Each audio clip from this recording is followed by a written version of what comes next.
This segment is brought to you in part by the Canadian Historical Arms Society, owners of the Genesee Range, the premier recreational sport and training facility in Western Canada. See us online at historical-arms.com. The Quiet Professional, a podcast about law enforcement, security, justice, and politics. We are digging deeper on the issues and going where the information takes us with access to experts and authorities. Welcome to The Quiet Professional. Hey everybody, welcome back. Nathan Romas with you. Today we have a massive discussion on leadership. I think it's going to be fun. We're going to be talking about leadership largely from a military context, but how that translates into other roles and situations in life. For that, I've got several guests here. I think it's the first time we're going to have three on here at once. And we're going to be talking about a book that I have the co-authors here for. The book is Of Their Own Accord, A Company of Army Rangers Changing Lives in Changing Times. And we'll start by giving a little background on my co-host. You probably know him if you've heard all the veteran episodes we've been doing. So starting with John Simpson, he is a veteran of the U.S. Army, over 40 years of practical experience. He's also an instructor with Snipercraft Incorporated and probably one of the best research historians out there. I've yet to see anybody rival you. John has also authored several books on the fundamentals and advanced tactics of marksmanship and sniper skills. Now, to talk about our co-authors that are going to discuss the book, first is Lawson Magruder. He's a retired lieutenant general with the U.S. Army. Lawson has led highly successful organizations in the military, industry, and academia sectors over the past 55 years. After commissioning as a distinguished military graduate from the University of Texas at Austin's Army ROTC program, he went on to have a highly successful career in the United States Army, retiring as a lieutenant general in 2001. And then the other author here is Fred Kleibacker. I hope I said that right. I asked John before. Yeah. Retired Master Sergeant from the U.S. Army. Fred has over 50 years of leadership experience as a U.S. Army non-commissioned officer, independent contractor, government employee, entrepreneur, and community volunteer. After volunteering for the U.S. Army's Ranger option in 1974, he served for a total of 20 years in the U.S. Army's Special Operations Forces until he retired in 1994. Between 1997 and 2021, he worked as a government contractor and employee and co-founded 3 successful defense technology businesses and 1 physical security business. So I'm out of breath. I'm going to let you guys talk. So welcome to all of you. Okay. Yeah, thanks, Nathan. I hope I did those right. If I messed up anything, I apologize, but feel free to correct me. So yeah, we'll start by just jumping to John, because he's going to set some context here, just kind of the period we're talking about, and go from there. So go ahead, John. And also, in the interest of full disclosure, I've known Fred since 1978. We both served together in the 10th Special Forces group, and just hell of a guy as long as I've known him. But I feel it's important for people now in 2025 to understand the context of the Army that these two gentlemen served in. Okay. And I'm taking this from it's a research study that was done for the Army War College in 2003 by Lieutenant Colonel Kent T. Woods. And I believe that the general is going to remember being interviewed by this gentleman for this very report. Small world. And I mean, it's actually a fascinating history of why and the wherefores of the Ranger battalions. And in it, he's talking about General Creighton Abrams was the chief of staff of the Army in the 70s before his untimely death. And I'm just going to read. As the chief of staff of the Army, General Abrams understood the extent of the drug problem in the Army. In his personal papers are the notes of many of the staff meetings he attended. On a note page dated 26 February 1973, an annotation was made regarding the problems in the Army in Europe specifically. And they're very brief notes, but basically it goes, bad drugs, hard drugs up, Frankfurt. Hash available, replaced by hard. Age 25 and under, 50 to 90%. Soldiers bored. He goes on, Volar term no good. Volar refers to the volunteer army. Term was part of the vernacular keep in mind the army was transitioning from a draft to an all-volunteer force. Permissiveness, discipline, and chain of command. And it's, you don't have to, you don't have to be a mind reader to know what was on General Abrams' mind with the condition of the army at the time. It was left in shambles after Vietnam. I'm sure, the guys are going to be getting into that. But this is the army that saw the creation of the 1st and 2nd Ranger Battalion. And with that, I will turn it over to our guests. And Lawson, if you wanted to start. Yeah, well, thank you. And thank you for that introduction. I'm the son of an Army officer. My dad was an infantry officer, landed at Utah Beach, Normandy, wounded 3 times, World War II, battalion commander in the Korean War in 1951. And then he also served in Vietnam. So I'm the son of a soldier and traveled all around with my dad. And my dad, by the way, was on General Westmoreland and Abrams' staff in Vietnam. So I decided to follow in his footsteps. And as you mentioned, I joined the Army, commissioned infantry officer in 1969. And at that point in time, the war in Vietnam was raging. And it was about supply and demand. And we weren't deploying units to Vietnam. We were sending individuals to Vietnam. And it was a crummy way to run the war, but it was just the way it was because of the number of forces that you needed in Vietnam. So I went to Vietnam as an individual replacement.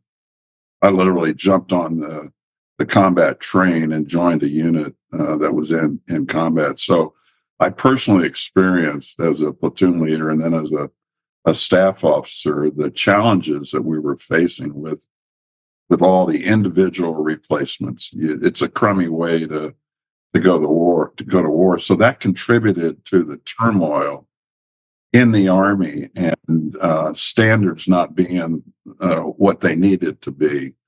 I came back from Vietnam, and fortunately, I was in a battalion that had pretty high standards, but we still weren't there. And I was a company commander in the 82nd. And after that, I went to what's called the career course at Fort Benning, Georgia, and was fortunate enough to be selected to be the first B company commander in the 2nd Ranger Battalion when it was activated, and took it through the first year of training from the lowest level, which is the squad, 9 to 10 Rangers, all the way to company level. We had about 175 average soldiers, Rangers in the company. So it was an incredible life experience, and one where, to be honest with you, Nathan, we were helping the Army go to what we now commonly refer to as performance-oriented training. Mm-hmm. When I first came into the Army, it was focused on this is the task, but we didn't have standards for that task. And so we were training more to time when I first came in, and then it changed, and we helped that change with training to a task, a condition, and a standard. And when we met that standard, then we could go on to the next task. And it was a far more efficient way of using soldiers' time and for leaders to be prepared to ensure that standards were being met. So everything we did during that first year had a standard to it. And of course, we were fortunate that we had resources that were turned on to us that other units right there at Fort Lewis in the 9th Infantry Division did not have, because we needed to ensure that we met the Abrams Charter to be the best light infantry in the world. And it was an awesome responsibility that required us to establish, the officers established the standards and the NCOs to enforce that standard.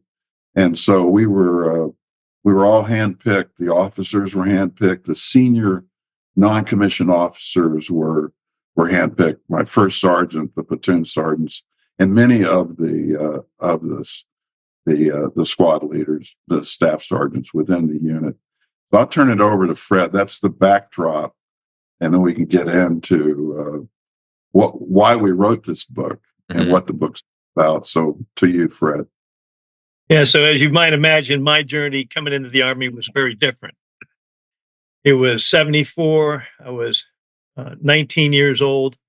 Didn't like school very much. Loved adventure. Wasn't college material, so I decided to enlist in the Army. And it was after a buddy of mine had introduced me to Special Forces. And which, as you may have heard, John said, or actually sent it to me, that you talked to John Lawson. So you got some of that story there about his experiences in SF in Vietnam.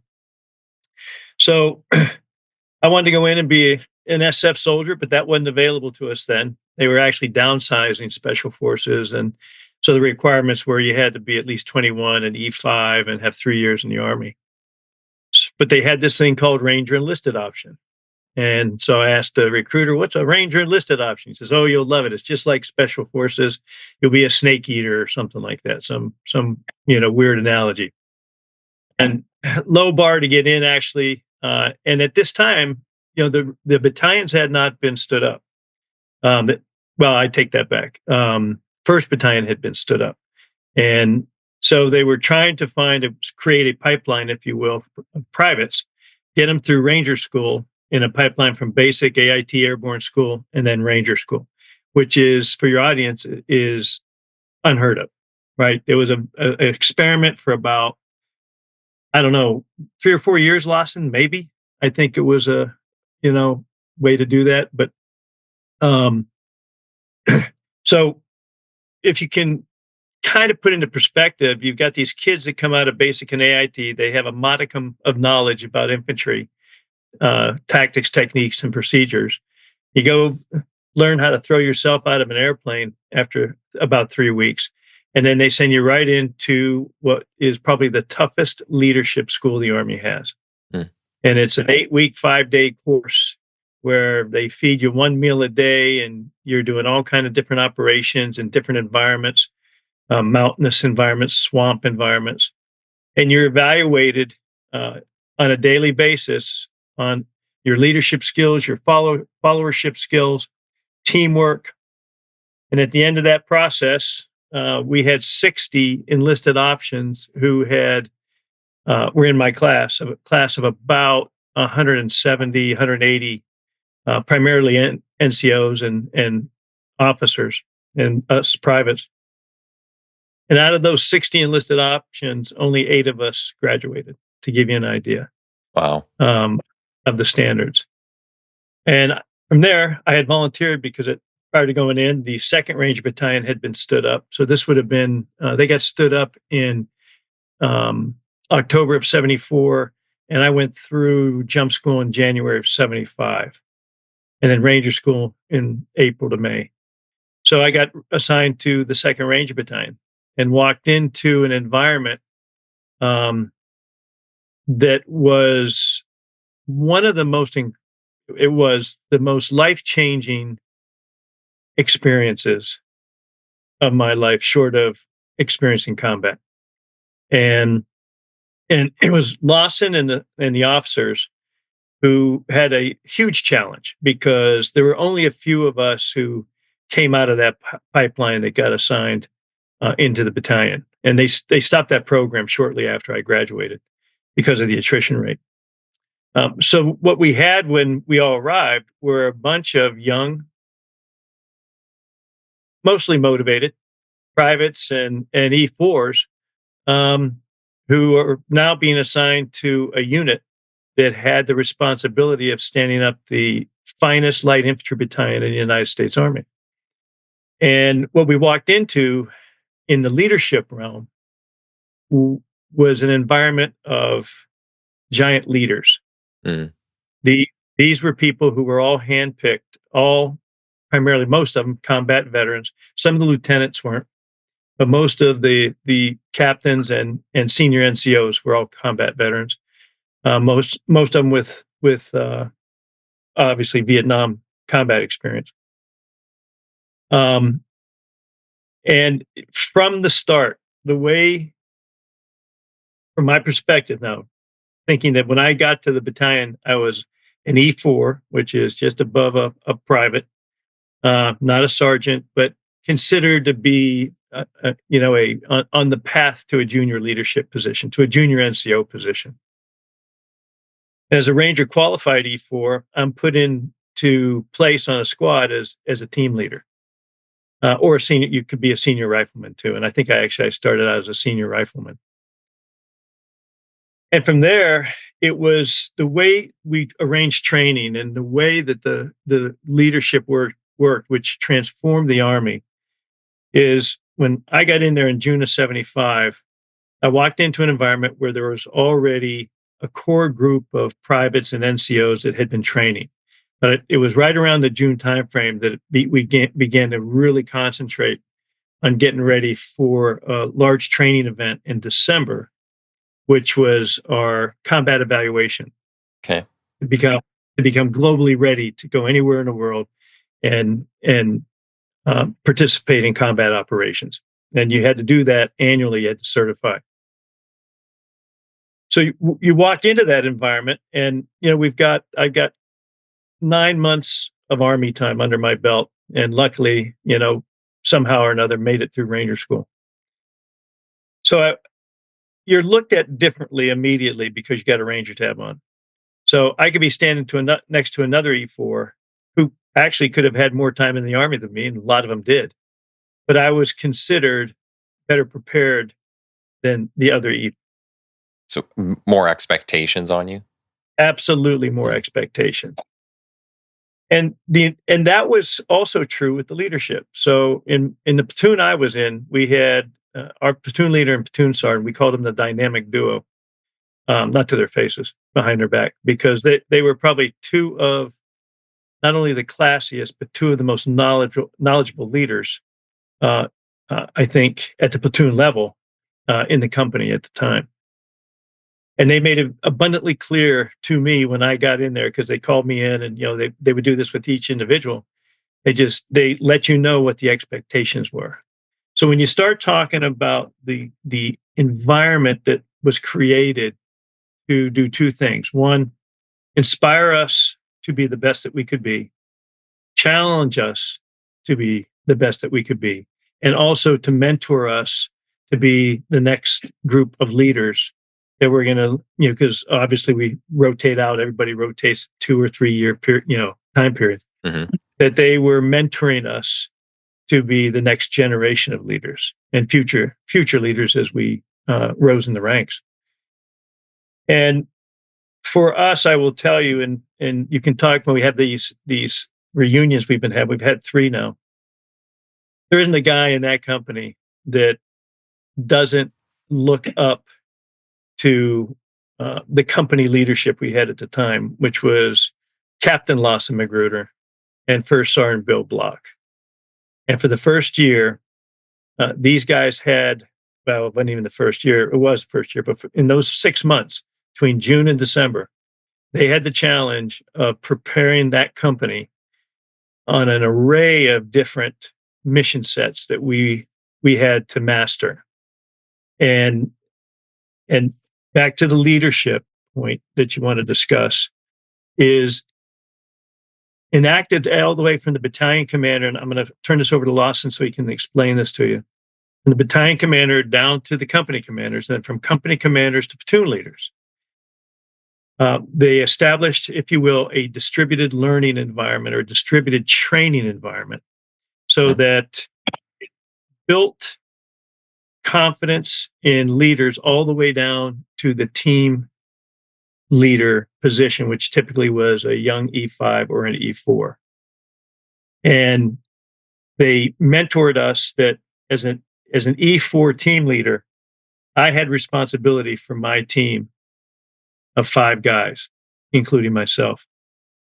And we trained to those standards, and they would allow us the time to train, get the standard, and then we would have to demonstrate to them that we had mastered those tasks that we had to master. And as Lawson said, then we would move on to the next task. It was very methodical, but everything was centered around leadership, around discipline, around leading by example, around leading leading the way, leading in front. Maybe if I could jump in real quick there, because I think you bring up a bunch of good points, and I don't think I've ever seen an organization or government body or anybody that has, I guess, that exemplifies leadership like armed forces can do. And maybe that's just like a historical thing because they've always kind of been the ones to, I don't know, run countries, go to places, go out there and do things. But I just find it's like the difference between a practitioner and maybe someone who just says they're an expert. It's like you not only have to think about these things, but you have to do these things. And I think that's the big difference. And like you're talking here, delegating responsibility, even within policing, even within law enforcement, we get a lot of people who want to hold things tightly and don't want to delegate because I guess they just figure there's more safety and control, or they feel more comfortable when they're in control, but then your people don't get better. So I really like the point that you're making there about like what you call it, the distributed training environment. So I think those are really good. So why don't you talk to that a little bit? I think that'd be good. Well, Fred, boy, good rundown of his perspective from down at a lower level. I would say that the reason why, and not all succeeded, but the reason why the majors and the captains were selected to come to the battalion was because they were competent. The battalion commander, and God rest his soul, a beautiful human being, soldier, leader, Colonel Bo Baker, that we write about in the book. He selected competent leaders, and he had the opportunity to see me in action on an exercise in the 82nd, and I guess he liked what he saw because he invited me to come join the battalion. But I would just say to the audience that I've used for many years the following definition for competence. I mean, you have to have the knowledge, and the knowledge comes from book learning or from experience. And we had the experience. I mean, even though 3 out of 4 of the platoon leaders had not had combat experience, they were experienced in their unit that they came from. They were recognized as being experienced and knowledgeable. But then it's the application of that knowledge. It's the skill. So when you look at competence, I say there's 4 elements to it. There's knowledge, and their application of it is skill. But I got to tell you, and one of the things that we drove home in the battalion was discipline. It's self-discipline and it's unit discipline, and also its attitude. We were a Spartan unit, believe me, in the field, but we had a pretty darn positive attitude, and that started with the battalion commander. Okay. He made it very clear to us, Nathan, that when we came back to garrison Fort Lewis, we were going to take care of our Rangers. We had the best dining hall at Fort Lewis that had over 20,000, soldiers. We had the Mhm. best food, the best chow. We rewarded soldiers frequently for going the extra mile on exercises and personal performance, but also we gave them their time off. We gave them their time off. When we said you're going to have a long weekend, you had a long weekend. We didn't mess. There's quite a bit of focus on family in the book too. Well, and that's we didn't have very many married Rangers, but the battalion commander was married. We had several staff officers, captains and majors that were married, and all the company commanders were married. And the first sergeant, my first sergeant, Bill Block, was married. But we only had, I wouldn't say we had 12 Rangers in the company that were married. Mhm. But my beautiful wife, Gloria, and we've been at it for 55 years. She raised me the first 20.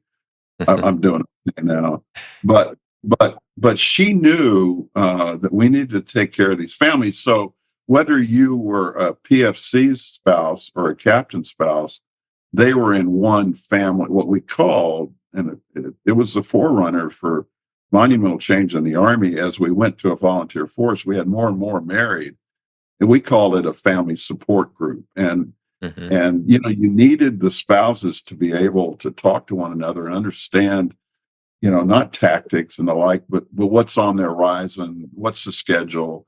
If we deploy in the middle of the night, Mm. the spouses are going to take care of one another. And so the family component was very, very important. Um, so so I come back to competence. That was the thrust, that was the focus, and this distributed learning.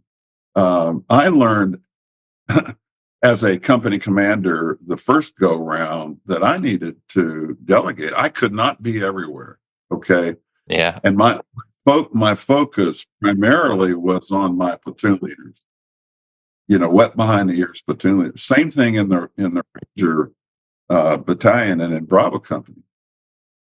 We had one platoon leader who was highly decorated, Nathan. As an enlisted Special Forces soldier, Eldon Bardwell, and we write about it. He had the Distinguished Service Cross, a few Purple Hearts. He had hardened combat experience, but he wasn't a platoon leader. He had never been one before. And so I had to help him understand officership and to become an officer. And he took the lessons well. He ended up retiring as a major general. But that was my job, and so when Fred was doing team training and there was squad training, I let those NCOs and the platoon leaders and platoon sergeants train their platoon. Does that mean I was playing golf every day? No, I was out and about. I was out and about at different sites, seeing if the standard was being met, and if it wasn't, I talked to the platoon leaders. I always did training meetings, typically on a Friday afternoon. It wasn't just with the officers, it was with the platoon sergeant and the platoon leader, because it was a fast moving train, and we needed to ensure the standard was met. And we would crosstalk, we'd talk about lessons learned from this week's training and what did we learn? What do we need to integrate into our standard operating procedures, our SOPs as we go along? What was that doing? That was building teamwork, but more importantly, it was building trust. Yeah. Trust with the organization. One of the things lacking right now in this information age is there's too much leading by texting, by emailing, and not enough in-person leadership. I call it presence. And you got to be present. Don't assume everything's going well. You leaders need to be out and about, observing, providing timely feedback. But what are you doing too? Along the way, you're building trust, which is, I think, the foundation of a winning organization. If you don't have trust, you're not going very far. It's a charade, in my opinion. Yeah. Question. I was going to say, like, leadership, from what I'm gathering from what you're saying, and then others I've talked to just like in the executive type space of things, it always comes down to managing people, right? And to manage people, you can't do that through devices.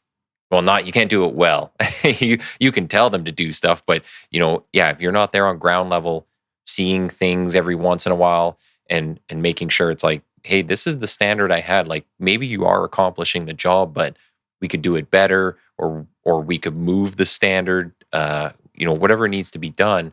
But you can only do that if you are out there in the field and seeing things and getting it, the information with your own eyes.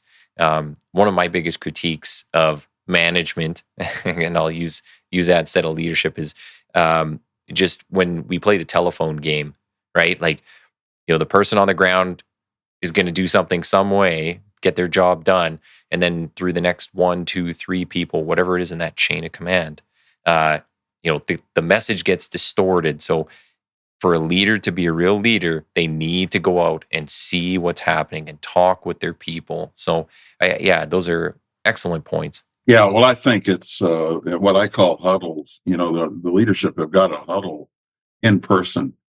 I had a battalion commander in Vietnam. I was a platoon leader. I never saw him. He didn't last long. Mm-hmm. He was relieved of duty. The next battalion commander that came in was present, and we were doing platoon operations in a company area of operations, and so it was hard for the battalion commander to get out to see all the platoons, but he would do that with his presence. He ended up being wounded, and another battalion commander came in, but his presence meant the world. I would just say this, because I've been in the leader development practice for many years. Okay, my partner and friend Bert Bagg and I write about our true growth leadership practice, which we were involved with a team of 32, helping future battalion, brigade commanders, command sergeants, majors in the Army understand the role of a leader. You would think they would know that, when they get to that level. But I always reminded them that the higher up you go in the organization, the more you need to be setting the vision, the goals for the organization, Mm-hmm. aligning resources. But then you also need to be motivating and inspiring. And you can only do that with presence. Now, the lower down we are, you're involved in planning and organizing and oftentimes controlling. So I got this SAM and POC model. SAM, set, direction, align, and motivate. And then POC is planning, organizing, and controlling. But the higher up you go, the more you need to get out and motivate and inspire. Just a quick note: I just read a wonderful book titled Tubby. It's a biography about my dad's division commander in World War II, Raymond O. Barton. He got the name Tubby. He was a wrestler. He was a wrestler in high school and college. What I took away from the book was, and he was like the longest serving division commander in World War II, continuous combat from landing at Normandy all the way through the Ardennes and bloody Hurtgen Forest. He was present. He was never in his operations center. He was out and about visiting with the regimental commanders, the full colonels, Nathan, to ensure he understood the challenges that they faced, so that he would not overtask. He would not. I mean, he was there. He was present. Yeah, it was quite impressive. Maybe one thing I want to ask on that too, and this is for all of you, is so a lot of the examples I guess we've talked about so far is leadership in calm situations, or largely in like calm situations or training. But what about in the chaotic times? Like what does the leadership provide? And my thoughts as you were talking there, I'm writing a bunch of notes down, but I was thinking of just like situations I've been in where I have my squad on the street and we're going out to calls and there's big events. And if you have leadership that knows what they're doing and comes in and they're that presence that you're talking about, that is a calming effect on people. and it could be chaos all around you. Bullets flying, people screaming. It's, blood and guts and everything going on. But if you have somebody who's like, hey, we're going to do this thing and we're going to get over there and this is what needs to be done, and it really focuses people, I find it has the calming presence. It allows everything else to kind of come after. But I want to get your opinions on that. Like, what, in all the craziness that you've been through. Well, and I'll be very brief.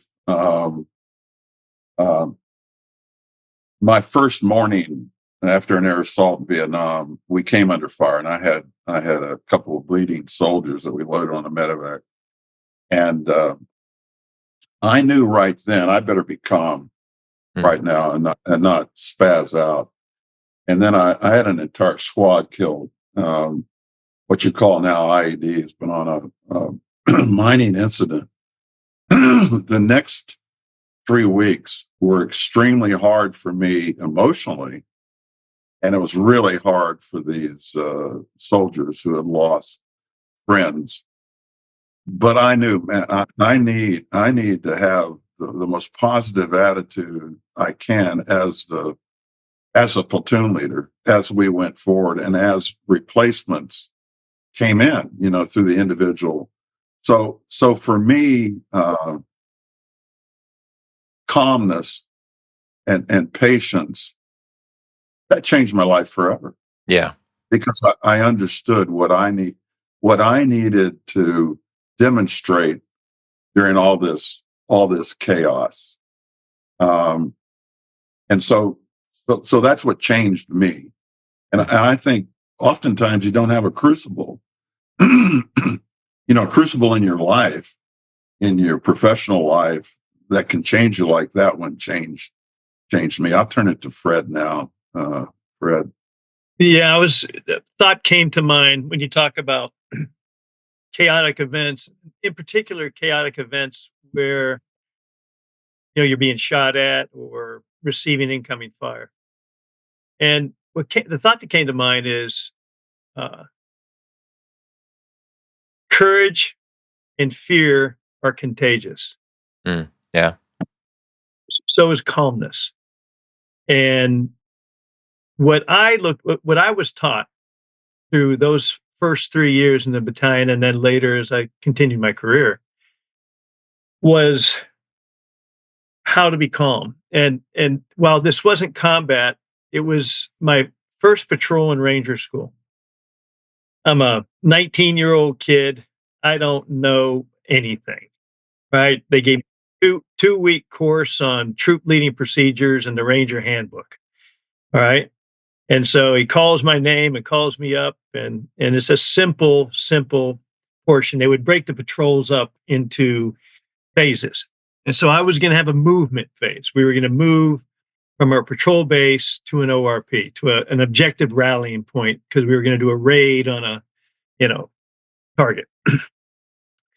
And they typically give you, 30 minutes or so to get your collective, thoughts together.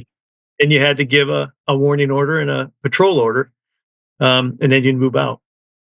And so he told me what it was, and I can only describe it as I was pinging off pine trees at Camp Darby at Fort Benning, right? I was hyper excited and not in a good way.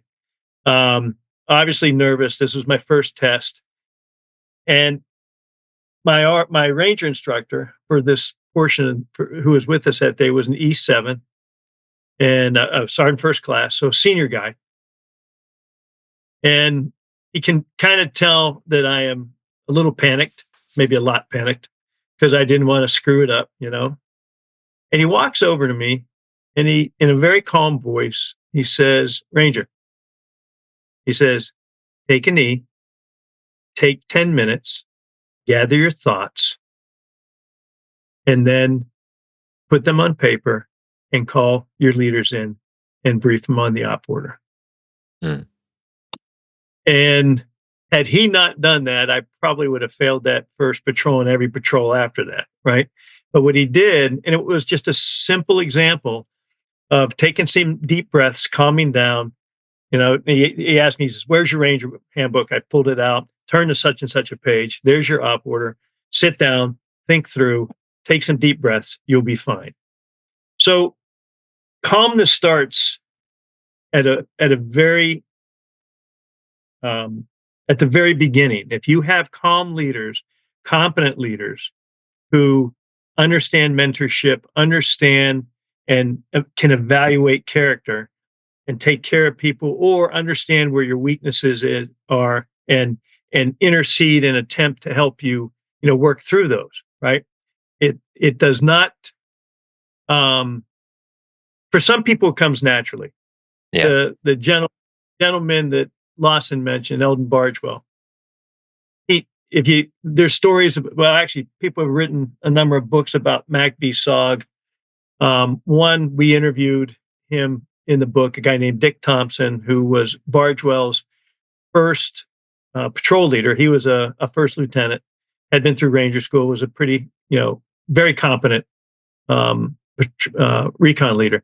And Eldon was a E4 and had been there for a few months and was just literally fresh out of training out of the Q course at Fort Bragg. But, Dick, very fond things to say of Eldon. And Eldon was a natural at that, but not everybody's a natural at being a warrior. Yeah. And so becoming a warrior is a process. And because, we all make mistakes. I mean, Eldon made mistakes, but we all make mistakes and we all have to learn and we all have to mature. And the key here, I think, it goes to the competence model that Lawson has, is gaining confidence. As you go through your individual training and your team training, you begin to get individual confidence. Confidence begins to help through that training, build this competence model that Lawson talked about. But it takes time to do that. Mm-hmm. But you will not know how well you've achieved that. And they call it bravery, but it's not bravery. It's probably survival until you actually get yourself in your first combat when somebody's trying to kill you. Yeah. Yeah. And that's when you begin to know if you're training and your own confidence and the confidence in the team around you comes to play, where you keep your head.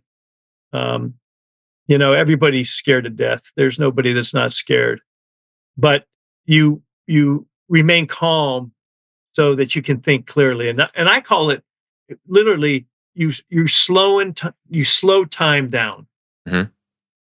You're slowing time down. You're thinking through it, and you're physically preventing yourself from getting excited or panicked because with enough experience and training yourself to do that, that's really the only way you might survive. Yeah. So I just a comment about this, and back to the training. The training before you're in the chaotic situation. Leaders should be demanding, mm-hmm. ensure standards is maintained, but they should not be demeaning. Right. Early on, my dad talked to me. He talked to us in ROTC at Texas. He came back from Vietnam and got assigned there as our Colonel PMS. He talked about, you can be demanding, but don't be demeaning. Don't be a mm-hmm. name call. Quite honestly, he said, don't curse at soldiers. That is a no-no. Don't be vulgar with soldiers. Treat them with respect, because they're going to make oftentimes the ultimate sacrifice. So be demanding, but do not be demeaning. So what I say, if you're a yeller and a screamer in training, what are you going to be in a chaotic situation? Yeah. You're going to have a meltdown. You're going to melt down. And, if you're calm in training, when it's chaotic and you do have to raise your voice and say, the right words, they're going to listen to you. Yeah. Mhm. better than if all you did was scream at them and be toxic with them during training. Yeah, it's just another That's day. what I would. That's right. I would say that to your audience. You know, um, you can be demanding. Just don't be demeaning of your soldiers, of your policemen. Don't do that. Well, and again, that comes into play when, again, when you aren't eyes on, when you're not on the ground, can you trust the people to do the job? Well, we were learning about this, some of the power structures within leadership in a course I was just on, and they talk about something similar where it's like, if you're just doing things based on authority, like I'm this rank, you do this because I said so, that is the weakest type of authority. But if it's a relationship, kind of like a father son, where they're like, I don't want to disappoint you. If I don't do this right, if I don't do it to this standard, I'm going to disappoint this person. That's the strongest one, where now they feel obligated, right, by themselves to do something. Um, Speaking of leadership and then processes, I do want to make sure we talk about the book itself, just how it came to be, because this book there's a lot in here, and I couldn't imagine. Like, I want to know how long this took you to put together and get all these people together, because there's tons of interviews and a million stories. Like it's just like it's an I don't know what you would call it. It's just an epic of work. It must have been to do this. So can you just tell me how you guys put this together, what it was like, kind of a time frame that it came to? Yeah, I'm gonna let Fred talk about the process. I would just say this, that we decided early on this is not going to be a war story.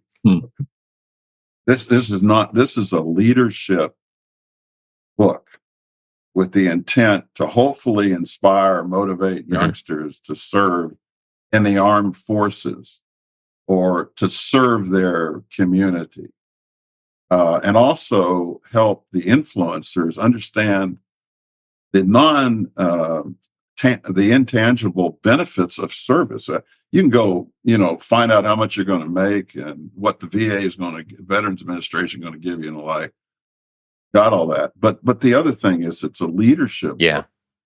It's a leadership book for those that are serving in their community and serving their nation. So I'll turn it over to Fred to talk about the process, if you would, Fred.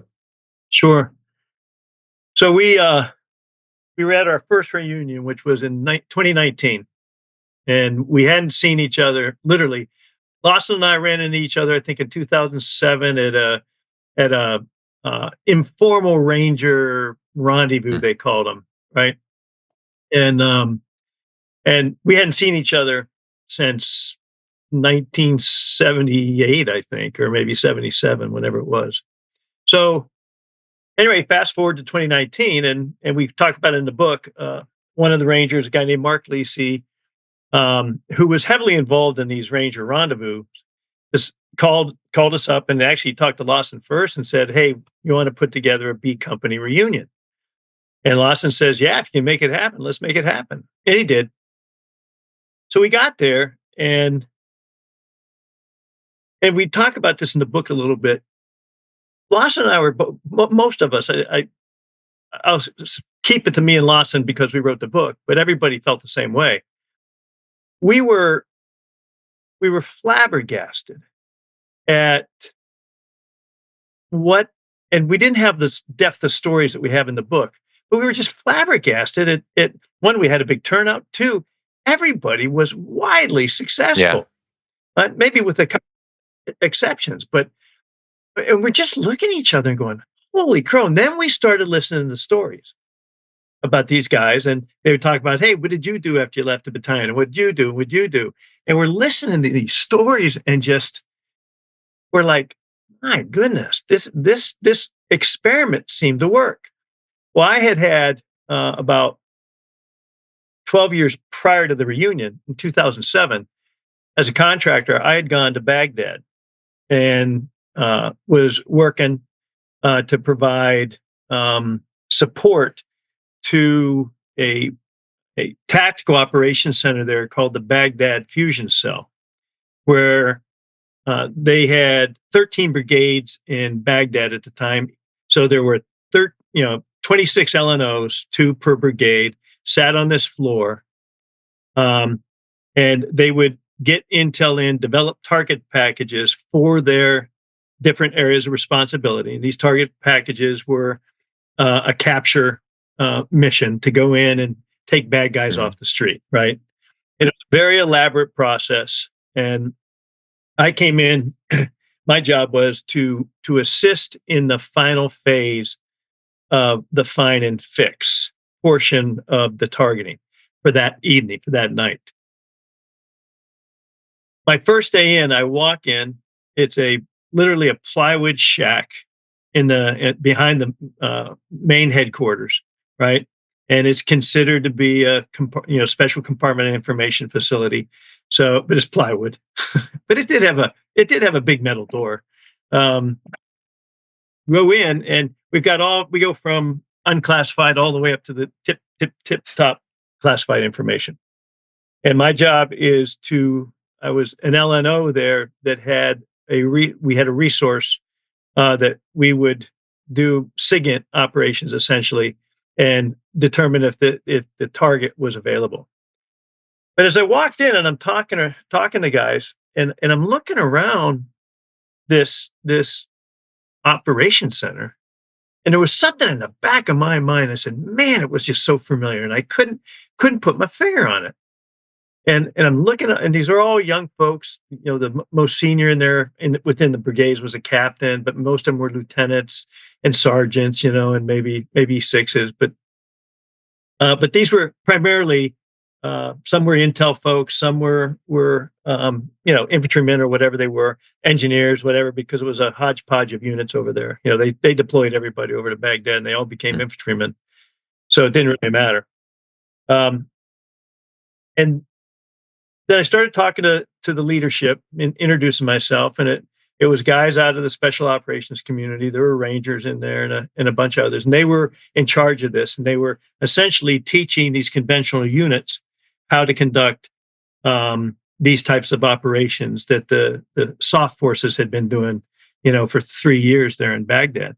But they were just getting overwhelmed with higher priority targets, so they were dropping off what I called puppy kickers to these guys so that they could go and collect those guys off the street. But they were gun runners and stuff like that. What dawned on me, and what my epiphany was the Abrams Charter. I looked at the guys and started talking to them. And then I realized what was familiar, because back in the day, back when we were Rangers, we all had high and tights. We all dressed very professionally. We all cared about our equipment. There was an immense amount of pride. That's the other thing when Lawson was talking about, not to be demeaning. It was you begin to build up a pride, and you said this, Nathan. You don't want to disappoint anybody, right? You don't want to be the weak link and let folks down. So that was another element of what the leadership did for us in the battalion, because, I mean, literally, our platoon leaders were big brothers. Our company commanders were dad figures, right? And we didn't want to disappoint anybody. So I'm looking at these guys in this talk, and I start to talk to them, and they're very professional. They're very disciplined. There was a lot of hooahs going on, and that was a big thing back in the Ranger Battalion days. We would all go hooah, hooah, right? And that was kind of our little war call, right, if you will. But we used it for everything. We go, if Captain Magruder would come down and say, "Hey, Sergeant Kleibacker, I need you to do X, Y, Z," you'd say, "Who, sir?" And and you'd march off and go do it. I related this to Lawson and the other guys when we were at our reunion, and I said, the Abrams Charter worked. It's important to understand that at my level in the Ranger Battalion, we were kind of aware of this thing called the Abrams Charter. Lawson has a much different viewpoint because they were fully briefed on what they were trying to do. We didn't need to know that we were going to be the future of the Army. They just needed to make us the best soldiers that we could be, so that if we stayed in and went to our next assignment, we improved the Army. And that happened all the way through. Desert Storm was a prime example of that. We stumbled a little bit in the 90s, and then after 9/11, it continued to go back up. So you just have this incredible story of an army in disarray that by the time we get to Desert Storm, it's an absolute professional army that knows how to fight and has the pride and discipline to carry out that fight. And then after 9/11 was the same thing. It is, you had these units deploying, National Guard units, right? Along with I got embedded with a Puerto Rican National Guard engineer company, right? For about 3 months. And I was going out clearing IEDs off of the roads in Baghdad with these guys. And I was a civilian, I was deploying technology that they were evaluating. And these guys were war fighters. These guys were professional. They were proud. They knew they were good soldiers. And so for me, that journey, understanding the reason the battalions were created, and to experience that firsthand after, having had a full career. And unlike Lawson, I didn't go to conventional units. I went to special forces, right? And we had our problems in special forces, but they were easier to handle, and it wasn't large formations, and I wasn't having to hang out with a lot of, trained privates. We were primarily NCOs and training, so it was a very different environment. But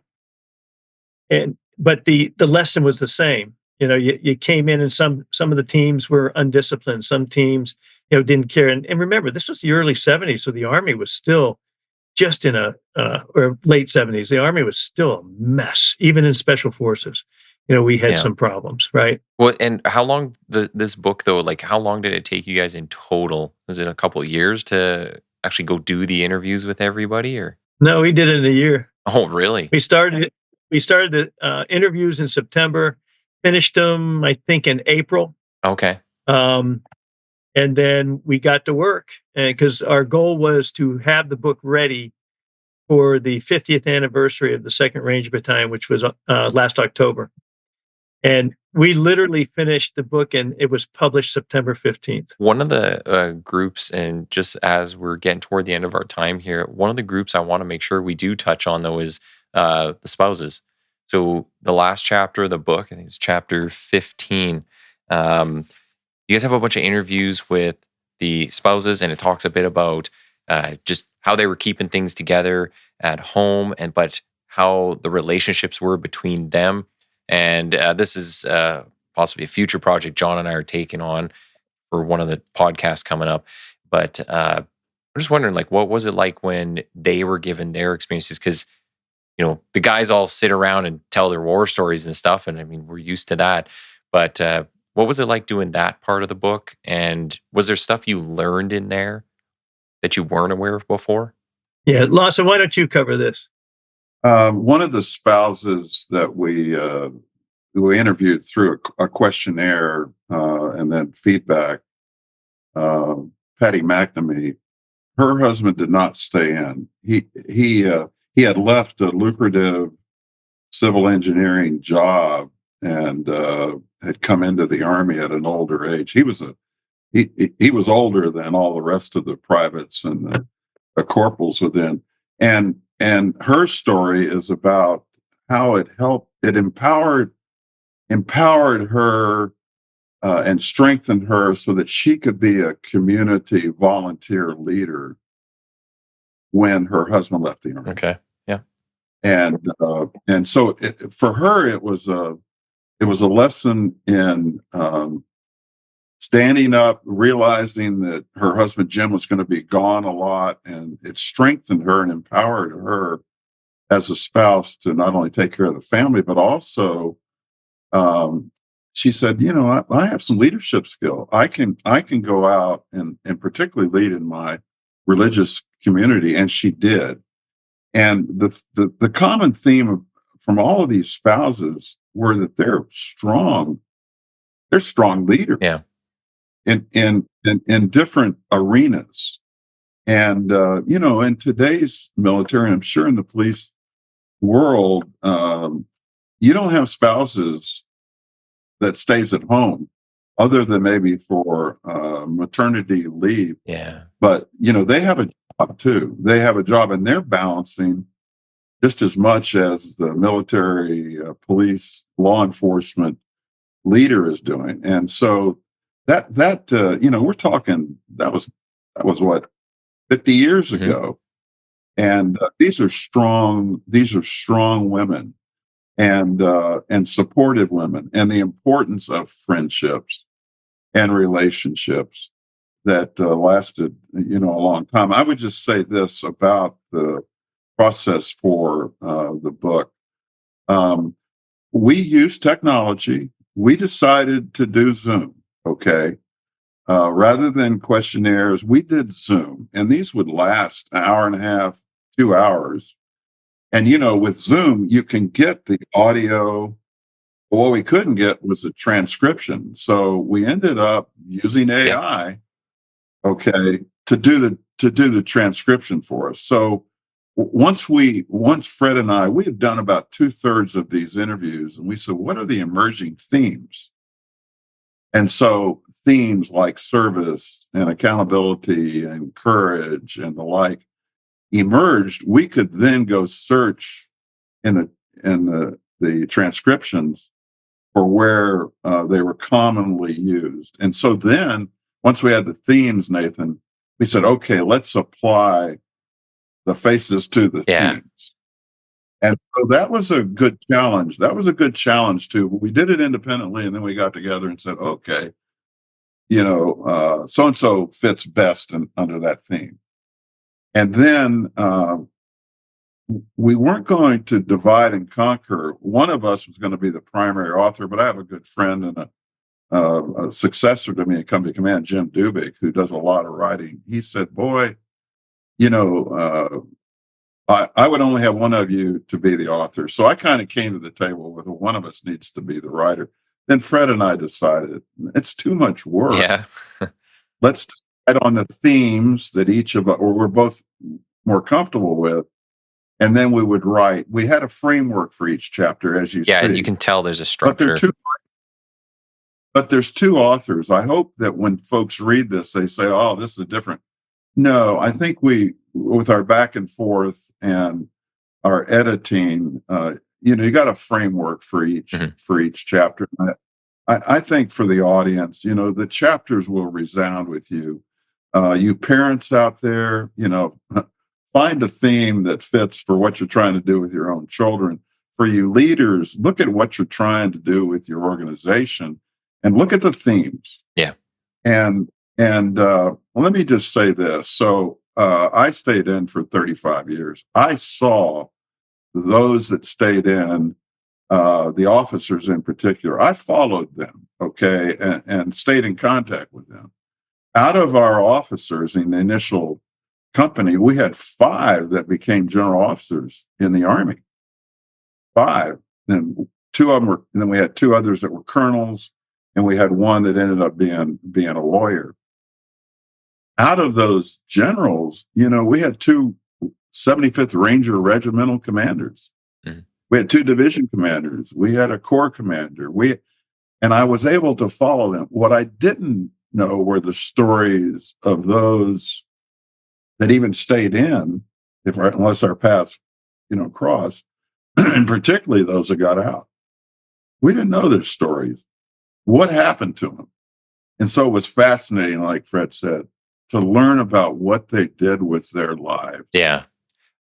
And we had folks in law enforcement, we had lawyers, we had school counselors. I mean, it goes on and on. We have one that's an expert in building nuclear power plants. Oh, wow. A knuckle dragging, ranger who that's what he does. He's done for a living for 30 years. So it was fascinating to learn their stories. So this is, and the last chapter has to do with citizenship. These all of these men, and we didn't have any women in the battalion. All these men went on to be really good citizens. Yeah. That that were focused on bettering their organization and bettering their communities. That's what I say to you all working in law enforcement and in the military. You know, if you serve honorably and you retire or you get out and go into law enforcement or some kind of work, you're going to end up being a really good citizen. And one thing I'll say is, I think, speaking of leadership, the fact that you guys took on this project and you're using AI and all these other things, I mean, that's leadership in and of itself to do that whole entire project. Very cool. Then I think the biggest lesson I was taking from this book was that the success breeds success. So when you guys found something that worked, you kept at it. And obviously there's room for improvement or there's small changes that you make, but that led to further success. And you see that throughout people's lives, right? Once they left the Army, they go on and they're successful in private sector or whatever other function in life, whether it's through their church groups. But that kind of bleeds out into the family, right? So they're doing better at home. Your spouse is doing better. Your kids. So yeah, it's very good story. Well, we used to say happy family, happy soldier. Yeah. Mm-hmm. You know, that still applies to this day. I mean, recruitment, was lagging behind, particularly for the Army. And if you want to have, in my opinion, re-enlist and recruit, you need to have a good, solid quality of life for these families when they join their military member at different posts throughout the world. Quality of life is very, very important, Nathan. Yeah. Steve, I think you had a question, comment. Go ahead, Don. Yeah. It was in connection with the, basically you operated and taught a series of principles that could be like applied to any situation. And I thought it was funny that you mentioned the nuclear power plant guy, because that is actually one of the stories that I highlighted when I was doing my review. And I believe you're talking about Brian Quinlan. Yes. And the thing about that was, it was how when you guys related that story, you were disabusing the stereotype of spec ops or rangers of that you see in the movies and TV, where they're like, okay, the first thing we're going to do is we're going to throw out the book, because it's like, forget everything that you learned in basic, or forget everything you learned in school, and we're going to do this. And what fascinated me about that was, so here's a guy was, as you say, a knuckle dragger in the Ranger Battalion, and he winds up finding himself building nuclear power plants. And he goes, I worked hard to learn every technical aspect of the business. It was just like in the battalion. We were serious about what we did. We wanted to do things correctly. We wanted to do things, quote, by the book, unquote, of course, and follow the chain of command or organizational structure and be true to whatever activity or action was required. And you guys had a series of operating principles that would work whether you were leading a raid against an OP-4 missile base or building a nuclear power plant. And to me, that is one of the main reasons why people should have this book, because of, this is, because it's like,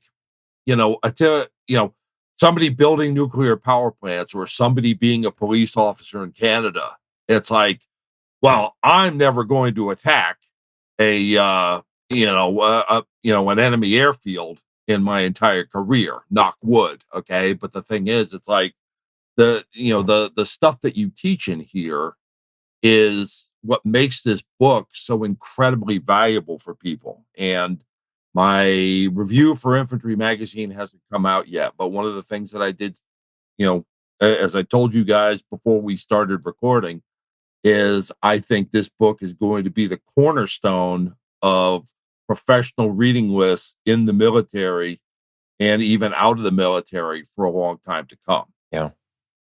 Thank you, John. Thank you very much. I think it's just a comment. What you're talking about is, you have the principles, but also let's work on